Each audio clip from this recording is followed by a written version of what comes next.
Good morning students, प्यारे बच्चों। हिंदी की पूरक पाठ्यपुस्तक विधान के अंतर्गत चैप्टर 3 अतीत में दबे पांव शीर्षक का अध्ययन कर चुके हैं आप लोग। आज आप लोग अतीत में दबे पांव चैप्टर 3 के अभ्यास प्रश्नों को लिखेंगे। बच्चों, क्वेश्चन नंबर 1 दिया है, सिंधु सभ्यता साधन संपन्न थी पर उसमें भव्यता का आडंबर नहीं था, कैसे? बच्चों, आंसर है सिंधु घाटी सभ्यता के उत्खनन से पता चलता है कि यह सभ्यता साधन संपन्न थी। यहाँ सुनियोजित नगर बसा था।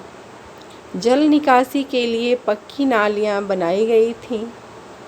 सड़कें चौड़ी तथा छोटी दोनों प्रकार की थीं। ये खेती करते थे। तांबे का भी इन्हें पता चल गया था। कांसे के बर्तन, चाक पर बने भांड और चौपड़ की गोटियां, दर्पण, कंघी, मनके वाले हार आदि इनकी संपन्नता के सूचक हैं। भंडारों से अनाज भरा था। इन्हें स्वास्थ्य की उत्तम दशाओं का ज्ञान था। ये कला में रुचि रखते थे। इन्हें सौंदर्य बोध था जो राज पोषित या धर्म पोषित न होकर समाज पोषित था। संपन्नता के बाद भी इस सभ्यता का आडंबर नहीं था। यहाँ न भव्य राजमहल मिले और न ही मंदिर।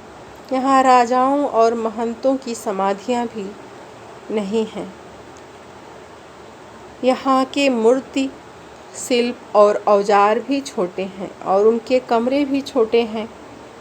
प्रभुत्व या दिखावे के लिए कहीं कोई स्थान नहीं है। इस प्रकार हम कह सकते हैं कि सिंधु सभ्यता साधन संपन्न थी पर उसमें भव्यता या आडंबर नहीं था।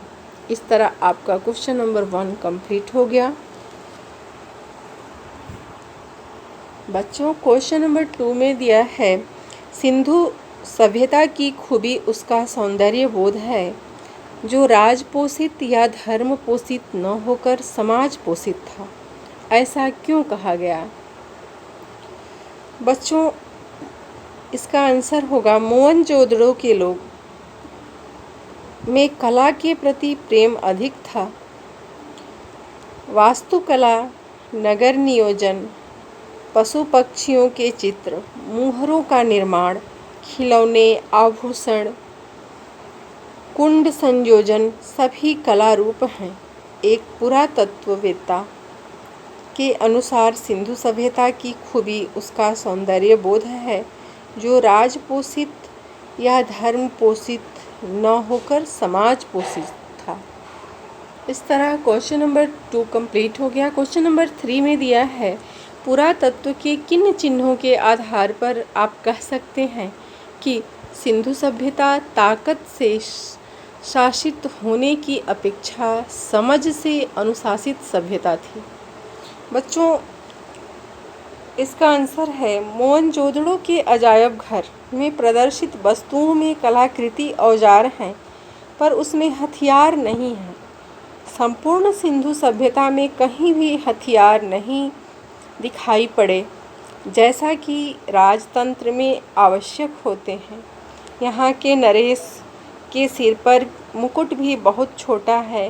राजमहल, मंदिर, समाधि भी नहीं है। इससे स्पष्ट है कि अनुशासन स्वयं का था, वह बल पर आधारित नहीं था।